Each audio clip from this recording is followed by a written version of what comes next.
쏟아지는 특검 이슈 중에서 꼭 알아야 할 것만 엄선해서 싹싹 까보도록 하겠습니다. 특검 캐비넷 확 열어볼 텐데요. 먼저 저희 윤석열 전 대통령의 공천 개입 의혹과 관련해서 김건희 특검의 소환 요청에 불응을 했는데요. 자, 먼저 우리 이상민 씨께서는 어떻게 이 부분을 좀 생각을 하시는지 누구의 말씀을 좀 전해주세요. 안녕하십니까 국민 여러분.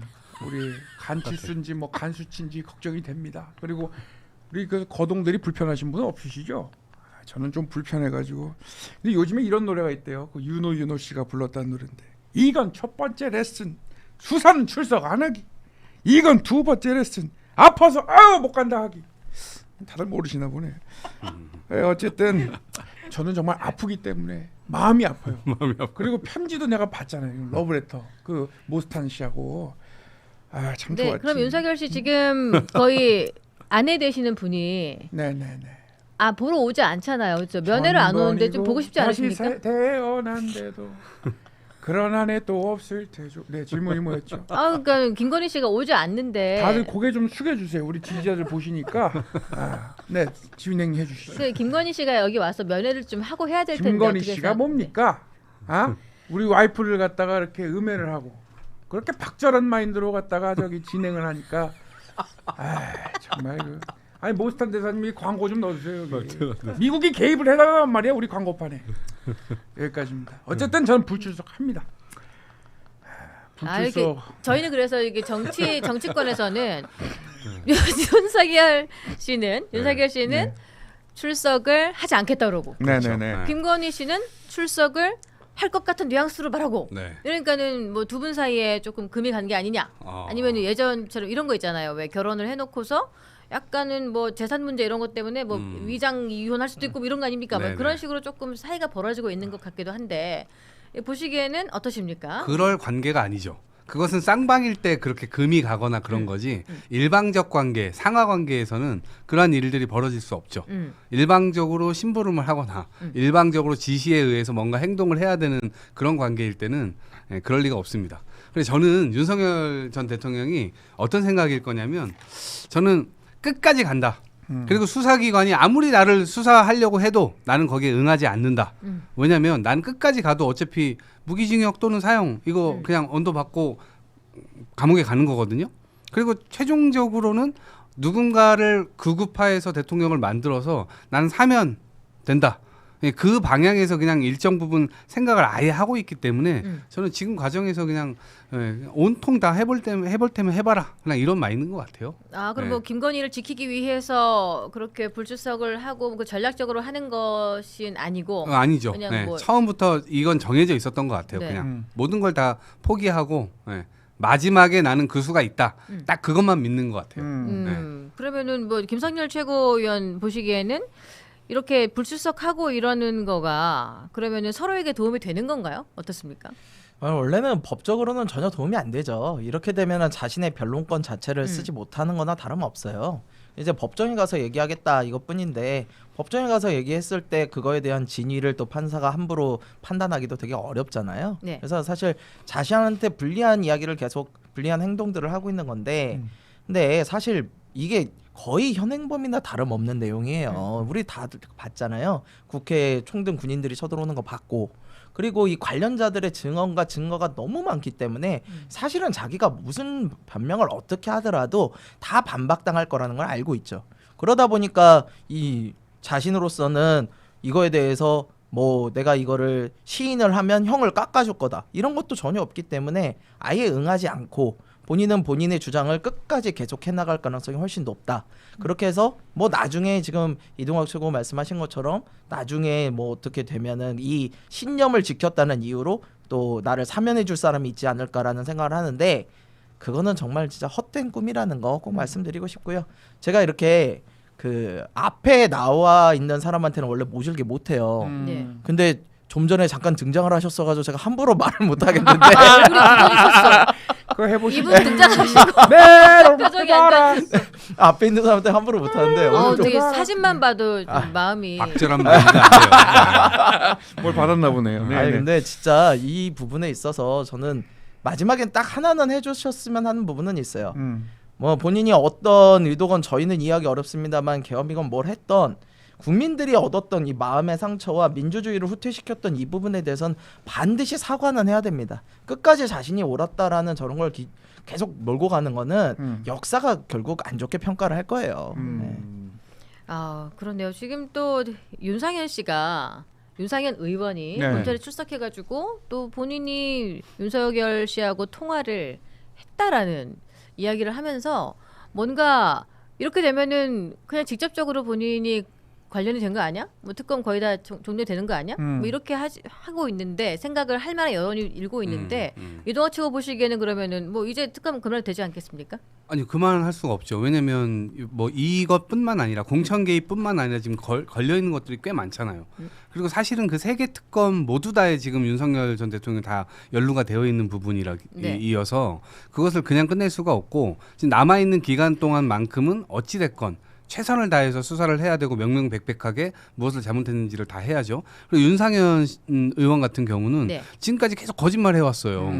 그리고 약간 실수한 게 있는데 10월 23일 작년 SBS 김태현의 뉴스쇼에 나가가지고 네. 본인이 발언을 실수한 게 있어요. 어떤 근데 사실 말인데요? 기자분들도 아마 이거 다시 들어보세요. 그때 예. 김재정 씨도 나가가지고 김진태 지사가 그때 자기 컷오프 당해가지고 국회 앞에서 천막 깔아놓고 단식 투쟁을 한단 말이에요. 네. 근데 윤상현 의원이 자기 동생이니까 뭐 갔었다 이렇게 얘기를 하는데 예. 그때 김건희 씨가 김진태 지사를 살려가지고 다시 경선시켜줘가지고 강원도지사로 가게 한 거 아니냐라고 김건희한테 초점이 다 쏠려가고 있을 때 네. 윤상현 의원이 그 방송에 나와가지고 네.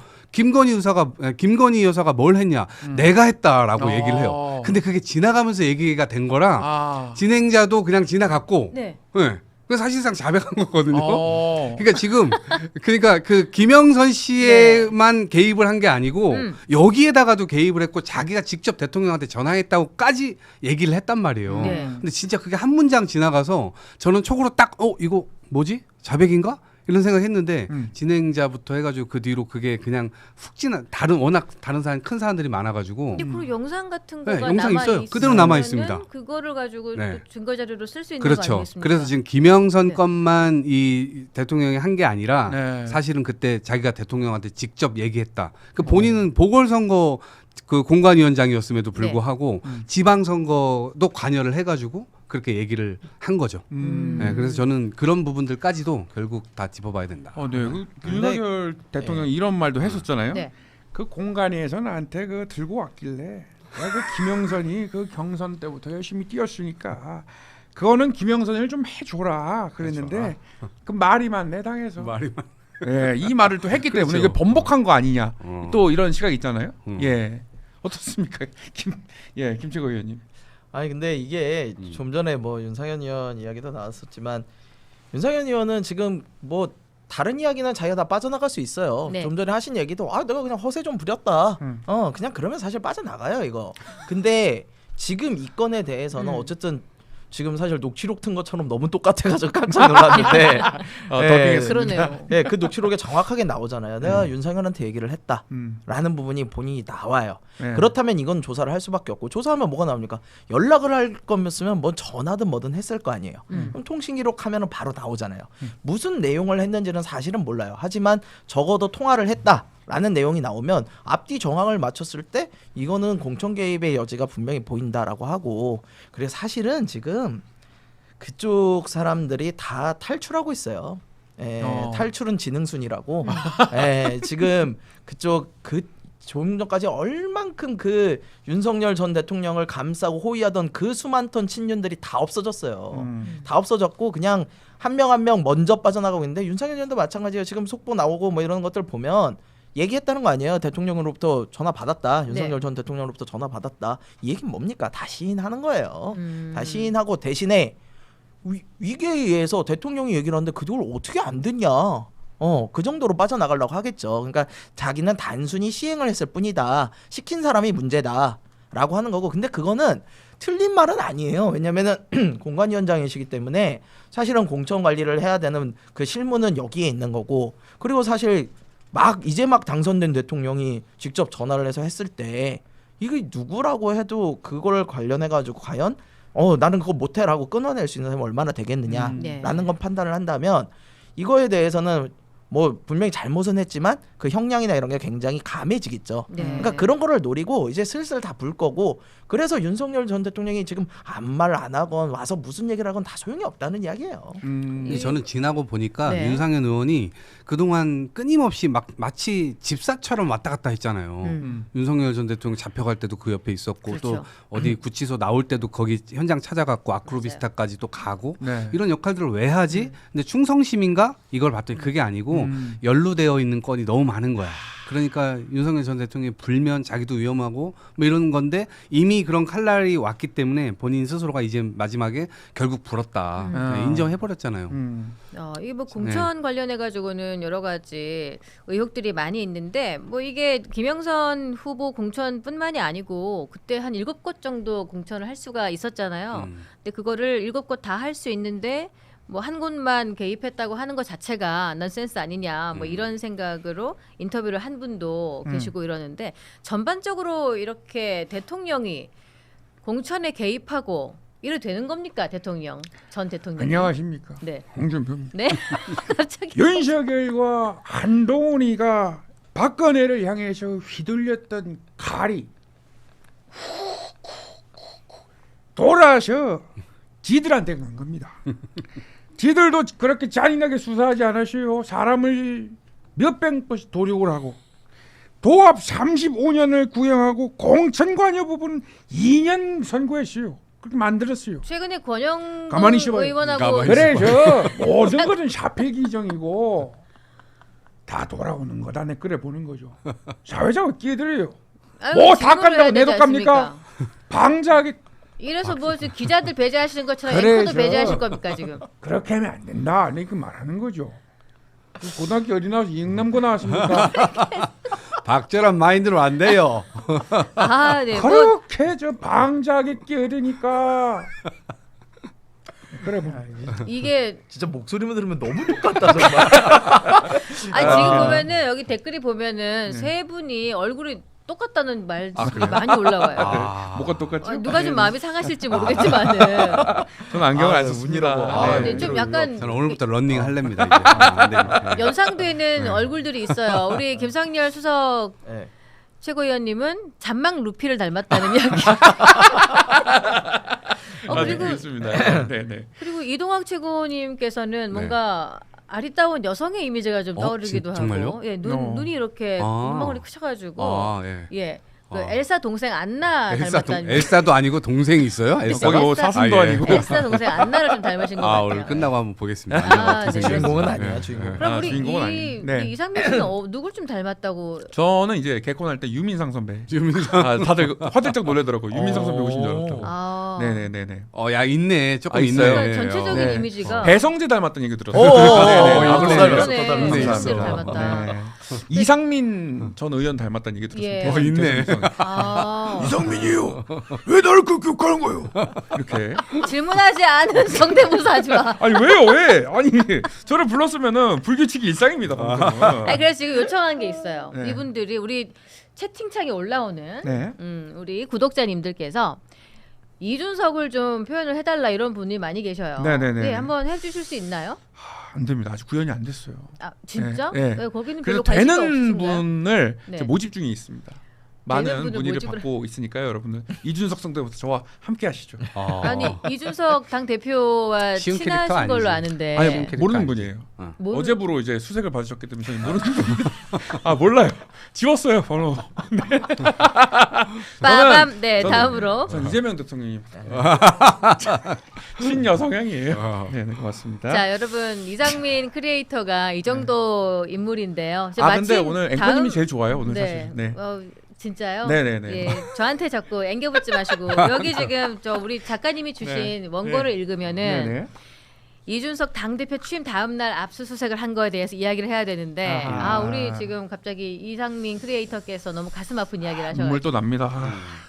뭔가 이제 각 정당별로의 입장이 있을 거니까 저희는 또 합리적인 중도 지향적인 그리고 또 정치를 옳은 방향으로 이끌어내고 싶은 방송에 한 축이 되고 싶은 거예요. 그래서 약간 객관성을 좀 담보해야 되겠네요. 네, 객관적으로 주관적으로 이야기를 하면 안 되겠네. 그래서 뭔가 진짜 아닌 건 아니라고 하고 맞는 건 맞다고 하고 뭐 이렇게 말씀하실 수 있는 분들로 지금 모셔보는 거 네, 아니겠습니까? 그렇죠. 네. 예, 그래서 지금 저희 같은 경우에 그러니까 개혁신당 같은 네. 경우에는 특검이 전당대회 다음 날 바로 들이닥쳐서 뭐 이준석 당 대표님과 또 최고위원님들 여러분 첫 번째 회의조차도 못하게 된 상황이 되었고 얘기를 듣기로는 저녁 9시까지 압수수색을 한 걸로 아는데 그 현장에 지금 생생하게 계셨던 분이 바로 김성열 소장님이세요. 오. 한번 설명을 좀 해주시겠습니까? 예, 그 참 해도 너무한다라는 생각밖에 안 들죠. 예, 그러니까 이게 객관적으로 정말로 말씀을 먼저 드리면은 아니 그동안 수사를 거부한 적이 없어요. 참고인 수사를 통해 가지고 낼 자료 다 내고 진술하고 다 해왔는데 갑자기 이거를 강제 수사로 전환을 하면서 공범이다? 네. 아니 근데 진짜 미안한 얘기지만 피해자를 가해자로 둔갑시키면 어떡합니까? 예, 저는 이 부분 전혀 동의할 수가 없고 그리고 일단 그렇게 바꿀 거면 그 변호사들 연락처도 다 있어요. 그런 변호사한테 연락을 해가지고 아 이렇게 바뀌었으니까 알고 있어라 정도는 해줘야 되는 이거 원래 해줘야 돼요. 통지해줘야 됩니다. 근데 그런 것도 없이 전당대회 끝날 그 다음 날 새벽 6시 반에 갑자기 자택을 찾아갔다는 거예요. 그러니까 이게 얼마나 당황스러운 일입니까? 아니 물론 해가 떠 있을 때 하는 게 일상적이긴 해요. 그래서 6시 반을 택한 이유가 딱 일출 시간 맞춰서 갔을 거예요. 근데 그렇게 하실 이유가 없잖아요. 이게 갑자기 무슨 급박하게 벌어진 현행범도 아니고 예전에 벌어졌던 일 이미 자료들 다 제출했고 그런데 6시 반에 찾아갈 이유가 뭐가 있어요. 그러니까 저희는 이거 가지고 변호사의 조력을 제대로 받지 못하게 하려는 의도가 아니었냐라고 이거는 객관적인 사실이에요. 그래서 이 부분에 대해서 분명한 문제제기를 안 할 수가 없고요. 이것이 전당대회 다음 날 들어가고 새벽에 들어가고 이렇게 해서 공범으로 막 몰아가고 이런 것들이 저희는 충분히 정치적으로 보인다. 그러니까 수사는 좋다는 이겁니다. 수사하셔야 돼요. 특검 되게 열심히 하셔야 되고 법으로 잘못된 거 다 따져가지고 기소하셔야죠. 근데 우리는 누가 봐도 그 당시 부당한 공천에 대해서 반대하고 가장 맞서서 싸우다가 쫓겨나기까지 한 사람이에요. 근데 이런 사람을 갖다가 지금 공범으로 적시해가지고 이런 식으로 몰아간다? 하나로 묶으려고 든다?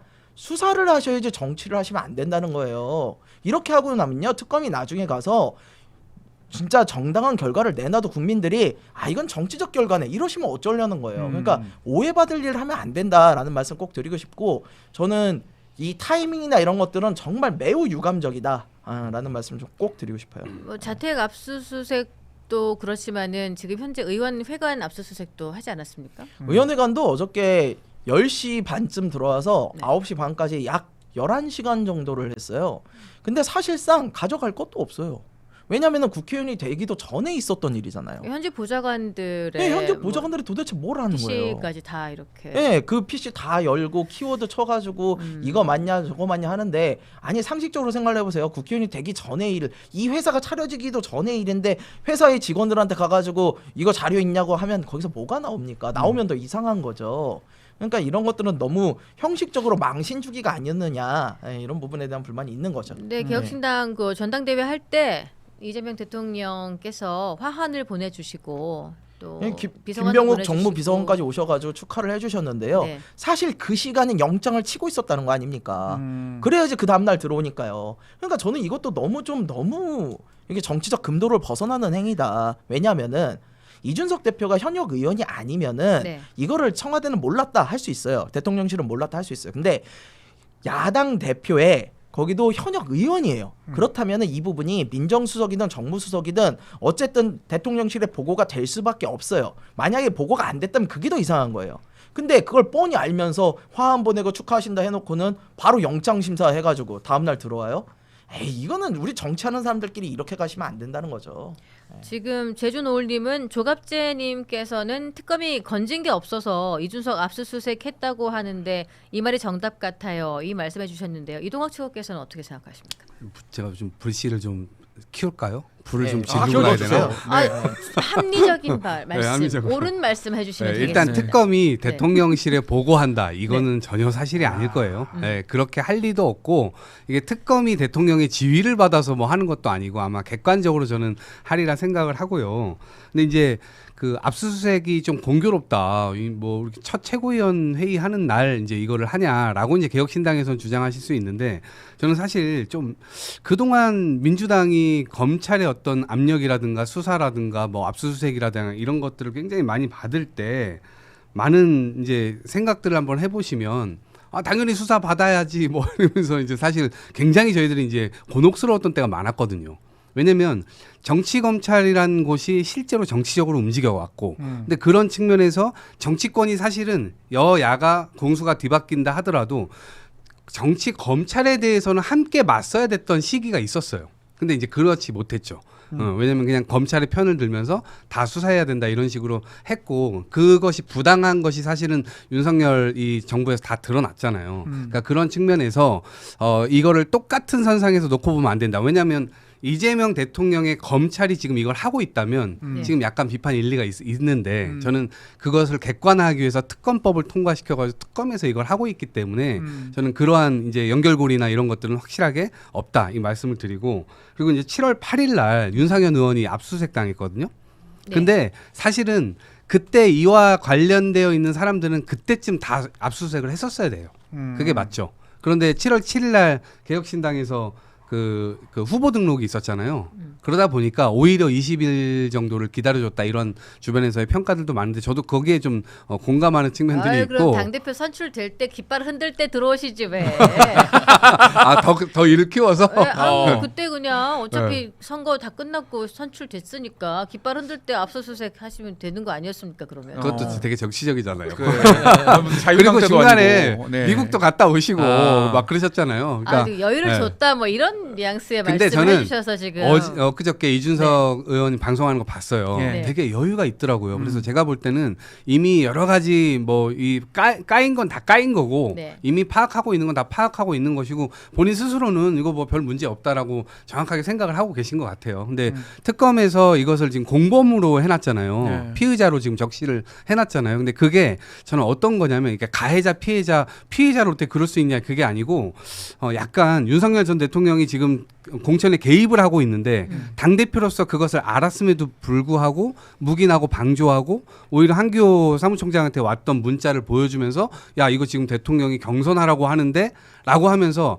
명태균이 대통령한테 접근해가지고 경선 결과나 혹은 이 공천 결과를 바꾸려고 한다는 의지를 알고 있음에도 불구하고 마치 이제 그거를 약간 도와주는 듯한 그런 느낌이었기 때문에 대통령이 경선 이 공천 개입을 한다면 그걸 알았던 당대표는 사실은 그걸 막아야 함에도 불구하고 오히려 약간 방조? 그런 느낌이 들어서 특검에서는 그걸 근거로 해서 공범 아니냐 넓게 너도 알았는데 왜 이거를 그때 당시 문제 삼지 않았냐 이런 얘기를 하는 것 같아요. 네. 그 부분은 반박을 조금 드릴게요. 예. 일단은 방조 정도로 해가지고 만약에 방조를 했다 하더라도 그걸 가지고 특검에서 수사를 들어가가지고 공범으로 엮는 건 말이 안 되는 내용이죠. 왜냐면은 그거에 대해서 아니 저 위에서 내려와가지고 지들끼리 나 패싱하고 다 하는데 그거 가지고 어떻게 합니까? 예? 아니 사장 남겨놓고 저쪽 전무한테 얘기해가지고 야 그거 하라고 이렇게 시켰다는데 대주주가 그거 가지고 어떻게 해요? 그러니까 그 부분에 대해서는 불가항력적인 부분이 분명히 있었을 거고 나름의 방법으로 계속해서 비판을 해왔어요. 근데 그거 가지고 뭐 너도 공범 아니냐? 어떻게 그게 공범입니까? 말이 안 되는 이야기고요. 그 다음에 특검에 대해서 특검의 중립성에 대해서 그러니까 왜 특검에 처음에 구성을 할 때 저희 당을 넣지를 않았습니까? 왜 조국혁신당이랑 저쪽만 가지고 하셨어요? 그러니까 처음부터 특검 구성 때부터 정치적인 이런 뉘앙스를 벗어날 수 없었던 부분이 있는 거예요. 그리고 민주당에서 검찰이 수사 들어올 때 뭐라고 그랬습니까? 그냥 다 잘못됐다, 정치적 수사다 다 그래놓고 오히려 저희한테 들어올 때는 어이 정당하네 이러실 거예요?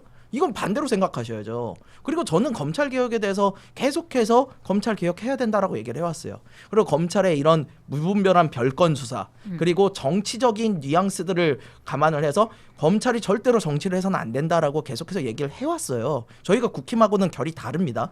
이번에도 얼마 전에 백분 토론 가서도 분명히 얘기를 해요. 검찰 개혁해야 된다. 다만 방법론과 시기론의 문제가 민주당과는 좀 차이가 있다. 라고 얘기를 해요. 근데 그때 그렇게 해놨는데 민주당은 자기들이 검찰의 가장 큰 피해자라고 하면서 남들이 당할 때는 정당하다고 할 수 있나요? 그러니까 저는 뭐 수사는 당당하게 응할 겁니다. 예, 죄가 있다면 하셔요. 근데 이게 만약에 기소를 하지도 못할 것 같은데 만약에 억지 기소를 해서 무죄가 나면 그거에 대한 정치적 책임은 지셔야 된다. 예, 그 말씀을 꼭 드리고 싶어요. 네. 예, 제가 말씀드릴게요. 한번 이재명 갔다가 대통령 나오셨어요. 이게 한 쉽지 번 않다. 갔다가 뭘 그럽니까? 아니, 쉽지 않다. 저는 36번이나 압수수색을 당했습니다. 그 고초를 이겨내고 대통령이 되지 않았습니까?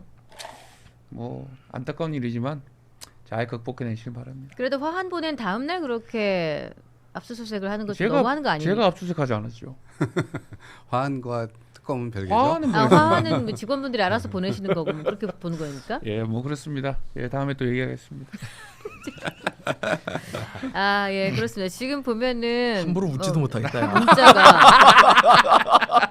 그러니까 쓴웃음이 좀 나오는데. 아니 근데 저는 지금 압수수색 당하고 뭐 이렇게 완전 정치적으로 뭔가 네. 이거를 우리가 개혁신당이 뭔가 막아보자라고 하면서 개혁신당 스스로는 약간 뭉칠 수 있는 계기가 되는 거 아니에요? 아, 결속력으로. 그 네, 계기 네. 만들어 주시려고 네. 그러시는 거예요. 아니, 꼭 그런 건 아니지만 이열치열 혹은 뭐 이렇게 좀 이 기회라고 오히려 위기는 기회다 이렇게 생각을 수석 최고위원께서 잘 아유, 이렇게 그쵸. 항상 이제 만지셔가지고 예, 바깥에서의 공격이 들어오면 안쪽은 뭉치기 마련인데요. 문제는 아니 첫날 들어와서 우리 사무총장도 지금 임명 못하고 연구원장도 임명 못하고 당이 아예 스톱이 돼버렸어요. 물론 이제 금방 저희 복구하고 바로 할 거긴 하지만 첫날 재뿌리는 건 진짜 너무했다. 그러니까 검찰이 할 수 있는 것들이 있어요. 예를 들어 가지고 소환을 할 때 괜히 저기 10시에 소환시키면서 저 앞에 세워가지고 포토라인 세워가지고 망신 주기 사진 찍고 막 그랬던 것들 그거 그래가지고 민주당 정부에서 없앴던 거 아니에요. 그런 거 정치적으로 보일 수 있는 행위들에 대해서. 근데 이 전당대회 다음 날 들어오는 거 누가 봐도 이 타이밍 보세요. 이 증거가 만약에 증거 인멸에 뭐 위험성이 있고 급박하게 들어갈 사안이었다. 아까 말씀하신 것처럼 오히려 후보 등록 때부터 20일간 기다려줬다. 하루만 더 기다리면 되는 거 아닙니까? 하루 더 왜? 아니 정말로요. 첫날 회의는 해야 될 거 아니에요. 첫날로. 근데 첫날 당대표로서 취임사를 뵙기도 전에 그냥 들어와가지고 새벽부터 들어와서 한다. 저는 이거 정치적 계산기 충분히 두드렸다고 생각을 하고요. 이런 부분이 오히려 국민들에게 되게 안 좋게 보일 거다. 특검이 이런 식의 오해를 사고 가면은 본인에게 불리해진다라는 얘기.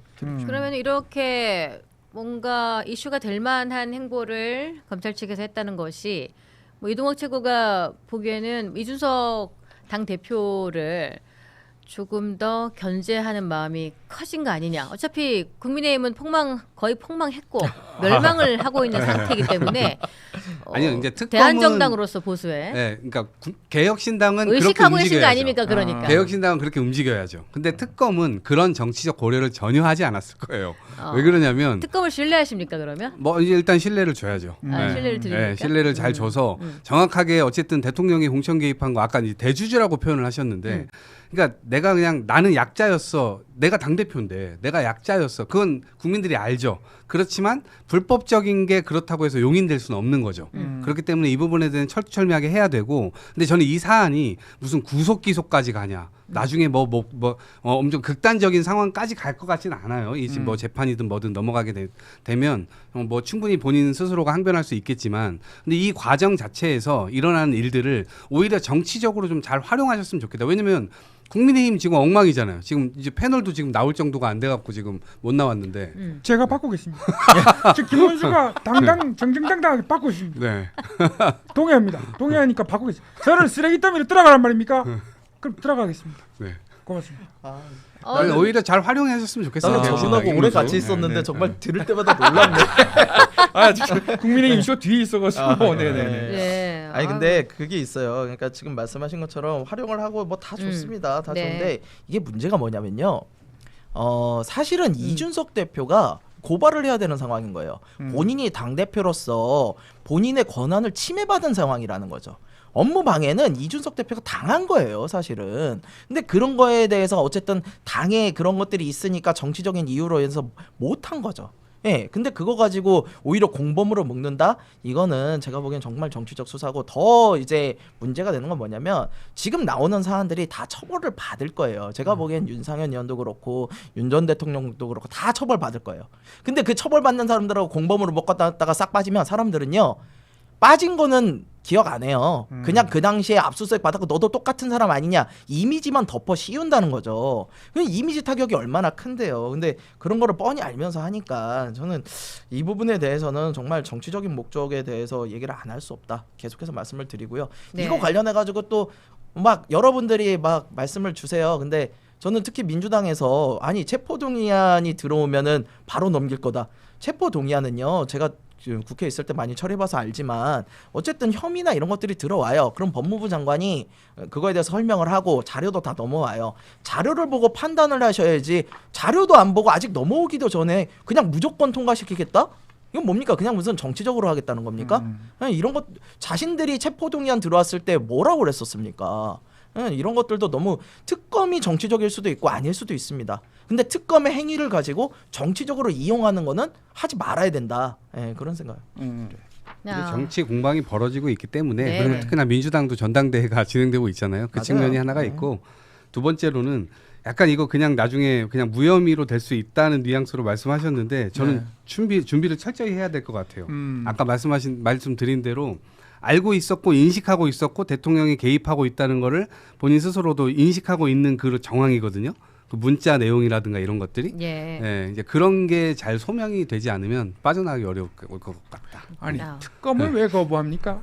죄 졌으니까 거부하는 겁니다.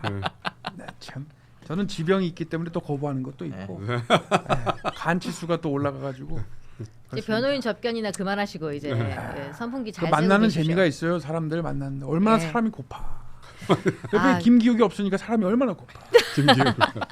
이거 사랑해. 네, 지금 저희가 여러 가지 사안들을 참 준비를 많이 했는데 네. 조금 전에 요 사안에 굉장히 집중을 한 나머지 아. 시간을 많이 가져갔어요.